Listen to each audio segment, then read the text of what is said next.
আহ কত কষ্ট! এই বৃদ্ধ বয়সে এসে কত কষ্ট করতে হয়। পৃথিবীতে এখনো কত মানুষ আছে অসহায় গরিব।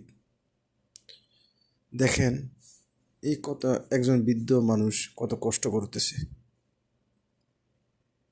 শুধু তার হয়তো বাচ্চা আছে, তার একটা সংসার আছে, হয়তো ছেলে মেয়ে আছে, তাদের জন্য এত কষ্ট।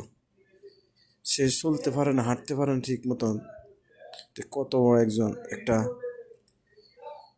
বোঝাই নিয়েছে, রাস্তা দিয়ে যাইতেছে। তো ওই যে দেখতেছেন একজন লোক ওনাকে অনেক হেল্প করতেছে। সে একজন ভালো মানুষ, অনেক মনের ভালো মানুষ। তো আসুন আমরা সকলে মিলে মানুষের সেবা করি, মানুষের খেজমত করি এবং গরিব মিসকিনের অসহায়দের সাহায্য সহযোগিতা করি। সবাইকে আমরা, গরিব মিসকিনের সবাইকে আমরা ভালোবাসি।